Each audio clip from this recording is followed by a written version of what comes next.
मध्य प्रदेश में फिर पेशाब कांड। जी हां, सिगनी के बाद अब भोपाल में भी पेशाब कांड सामने आया है। यहां बिलखरिया गांव के सरपंच पति शेरू मीणा पर आरोप लगाए हैं कि उसने अपने साथियों के साथ मारपीट की, फिर उसके ऊपर पेशाब कर दिया। साथियों ने मिलकर मुझे लात, 200 जूतों से और डंडों से मारपीट की। मेरे हाथ पैर बांधकर मुझे स्कॉर्पियो गाड़ी में पटककर और दूसरे फार्म हाउस पर लेकर गए। वहां पर भी उन्होंने मारपीट की और मेरे मुंह पर मूता। बताया जा रहा है कि शेरू मीणा भाजपा का नेता है और उसकी जमीन को लेकर पीड़ित से विवाद चल रहा है। फिलहाल पुलिस ने आरोपियों के खिलाफ अपहरण सहित अन्य धाराओं में केस दर्ज किया है। वहीं 5 आरोपी को कोर्ट में भी पेश किया गया है।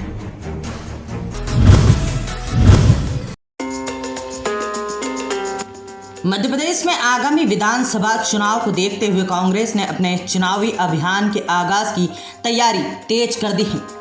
मालवा निमाड़ में कांग्रेस चुनावी अभियान की शुरुआत इंदौर संभाग के धार जिले से करने जा रही है।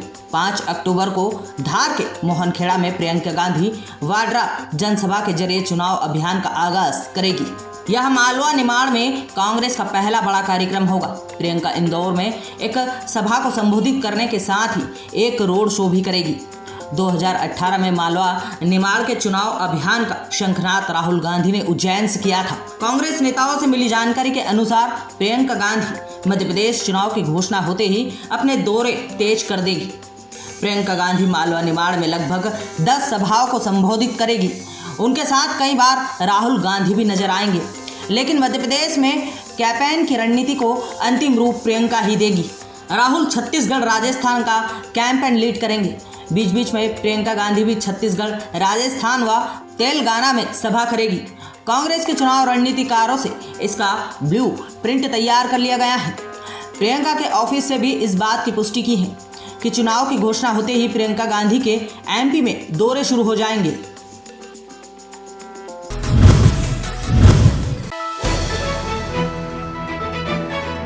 उज्जैन शहर के केडी गेट से इमली तेराह लालबाई फूलबाई का चौड़ीकरण इन दिनों चल रहा है, जिसका महापौर मुकेश टेटवाल और निगम आयुक्त सहित पार्षद साथियों ने आज इस मार्ग का निरीक्षण किया और यहां पर चल रहे चौड़ीकरण के कार्य को देखा।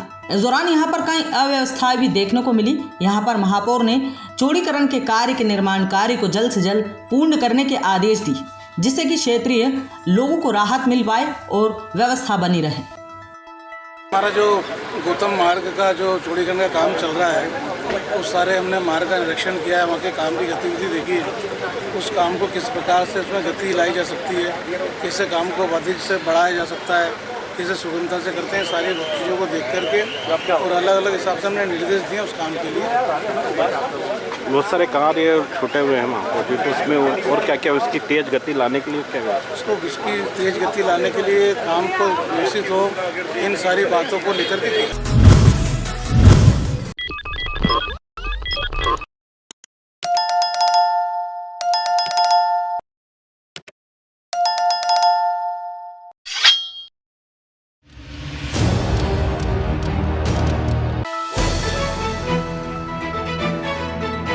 वसुधैव कुटुंबकम, जिसका अर्थ है पूरी दुनिया एक परिवार है, के मंत्र से भारत की अध्यक्षता में नई दिल्ली के भारत मंडपम में G20 समिट का सफल आयोजन किया गया। सन 1983 के नॉन अलायंस देश की समिट के बाद भारत में इतने सारे दुनिया के लीडर को भारत ने एक साथ अतिथि देवो भव के मंत्र से होस्ट किया। दुनिया के 19 देश और यूरोपीय यूनियन मिलकर G20 संगठन बनता है। यह देश दुनिया की 85% GDP का प्रतिनिधित्व करते हैं। तो आप समझ सकते हैं कि G20 संगठन कितना शक्तिशाली संगठन होता है। इसका मुख्य लक्ष्य दुनिया के देशों की अर्थव्यवस्था को कैसे सुधारा जाए, इस बात पर केंद्रित होता है। भारत में समिट में विश्व बैंक के हेड अजय बांगा और IMF संस्था की हेड क्रिस्टिया जॉर्जिया को भी आमंत्रित किया था। इसके अलावा अफ्रीकन यूनियन के लीडर को भी आमंत्रित किया गया। One earth one family one future के तहत 37 पन्नों का 83 पैराग्राफ का ज्वाइंट डिक्लेरेशन भारत में G20 समिट के पहले दिन ही शनिवार दोपहर 3:30 बजे पास हो गया। यह भारत की कूटनीति की जीत है।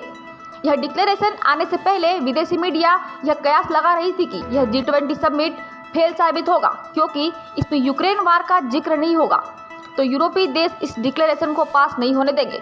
परंतु भारत ने एक दिन पूर्व ही शुक्रवार को अधिकतर देशों से अलग से बात करके उन्हें समझाया कि रूस यूक्रेन का मुद्दा जियोपॉलिटिक्स का मुद्दा है और G20 का मंच एक इकोनॉमिकल प्लेटफॉर्म है। यदि हम यहाँ जियोपॉलिटिक्स के मुद्दे पर बहस करेंगे तो हमारे इकोनॉमिक मुद्दे दरकिनार हो जाएंगे। यह भारत की डिप्लोमेसी ही थी कि दो विरोधी खेमे के लोगों को, अमेरिका और रूस को एक ही मंच पर बिठाकर न तो रूस द्वारा अमेरिका को यूक्रेन पर कुछ कहने दिया और न ही अमेरिका के द्वारा रूस को कुछ यूक्रेन वार पर कहने दिया। और सबसे बड़ी बात, भारत ने अपनी बातें भी मनवा ली। यह भारत के एक सफल कूटनीति को दर्शाता है। भारत में G20 की अध्यक्षता के दौरान अफ्रीकी यूनियन, जिसमें अफ्रीका के 55 देश आते हैं, उन्हें G20 में शामिल कर लिया गया है।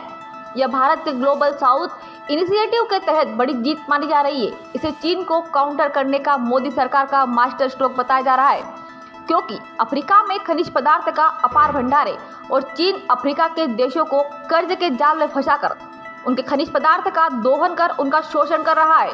G20 में अफ्रीका यूनियन के शामिल होने के बाद अफ्रीकी देशों में डिपेंडेंसी चीन से कम होगी और वहां चीन का इन्फ्लुएंस भी कम होगा।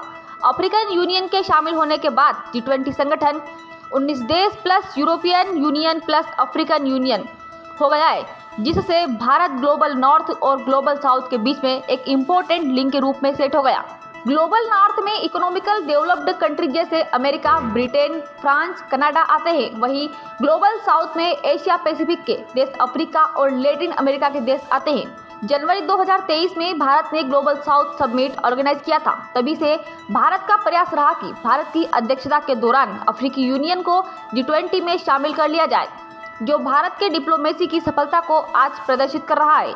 इसके अलावा G20 समिट में भारत यूरोप तक एक इकोनॉमिकल कॉरिडोर बनाने पर भी सहमति हुई। अभी यदि हमें यूरोप तक माल भेजना होता है तो हम माल को जहाज के जरिए लाल सागर होते हुए, स्विस कैनाल के रास्ते, मेडिटेरियन सी के होते हुए यूरोप के देशों में इंटर कर पाते हैं, जो कि एक लंबा रास्ता है जिसमें समय भी ज़्यादा लगता है और खर्चा भी ज़्यादा होता है। इसको देखते हुए India middle east European economical corridor बनाने पर सहमति हुई है। भारत से यूरोप तक इकोनॉमिकल कॉरिडोर में 8 देश शामिल हुए हैं, जिसमें भारत, सऊदी अरब, UAE, यूरोपीय union, Italy, Germany, France, America ने मिलकर 10 सालों में यह कॉरिडोर बनाने का टारगेट रखा गया है। इससे सभी देशों को फायदा होगा। यह कॉरिडोर से भारत का व्यापार यूरोप से 40% बढ़ जाएगा। वहीं मिडिल ईस्ट देशों की तेल पर से डिपेंडेंसी थोड़ी कम हो जाएगी और वहां भी दूसरा व्यापार बढ़ेगा। मिडिल ईस्ट के देशों में रेलवे लाइन बिछाई जाएगी और भारत से UAE तक समुद्र के नीचे पाइपलाइन बिछाई जाएगी। इस पूरे कॉरिडोर पर कई सारे इंफ्रास्ट्रक्चर प्रोजेक्ट लाए जा सकेंगे और भारत के ट्रेड के लिए यूरोप से कनेक्टिविटी अच्छी हो जाएगी। इसे चीन का BRI प्रोजेक्ट को काउंटर करने के रूप में भी देखा जा रहा है। दुनिया में बायोफ्यूल का उपयोग बढ़ाने के लिए उद्देश्य से हमने अमेरिका की मदद से ग्लोबल बायोफ्यूल एलायंस अंतर्राष्ट्रीय स्तर पर बनाया। भारत में तो वर्तमान में बायोफ्यूल का उपयोग किया जा रहा है। भारत में पेट्रोल और डीजल में 20% एथेनॉल की ब्लेंडिंग होती है। ग्लोबल बायोफ्यूल एलियंस लॉन्च होते ही यह 11 देशों का संगठन हो गया। इसके फाउंडर मेंबर भारत, अमेरिका और ब्राजील होंगे। यह भी G20 के दौरान भारत की कूटनीति की सफलता को प्रदर्शित करता है। इसके अलावा डिक्लेरेशन में यह भी तय किया गया कि सभी देश UN चार्टर के नियमों के अंतर्गत कार्य करेंगे।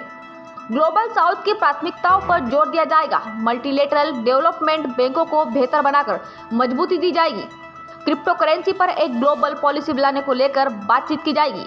ग्रीन और लो कार्बन वाली टेक्नोलॉजी पर काम किया जाएगा। इसके अलावा आतंकवाद की आलोचना की जानी चाहिए। दुनिया में तेजी से विकास करने वाले विकासशील देशों की फंडिंग बढ़ाई जाना चाहिए। इसके अलावा सऊदी अरब, जो अमेरिका से नाराज चल रहा था, उसे अमेरिका के करीब लाने के लिए इस समिट में भारत ने महत्वपूर्ण भूमिका अदा की।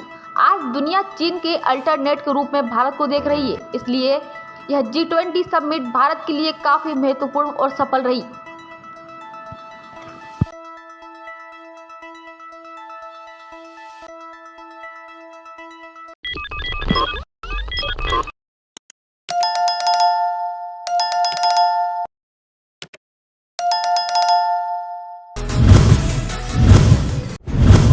सबसे सस्ता सबसे बड़ा अखबार, 3 रुपए में 12 पृष्ठ, सब पे नजर सबकी खबर। दैनिक अवंतिका, उज्जैन से जुड़ो, अवंतिका पढ़ो। देश विदेश गांव शहर सब पे नजर सबकी खबर। नया रूप है नए है रंग, सबको समेटे अपने संग। आपका अपना शहर का सपना दैनिक अवंतिका, दैनिक अवंतिका, दैनिक अवंतिका। खेल राजनीति फिल्मी बातें सब कुछ ही हम इसमें पाते। घर होटल ऑफिस या दफ्तर, क्लर्क प्यून या हो फिर अफसर, सबका चहेता सबका प्यारा दैनिक अवंतिका, दैनिक अवंतिका।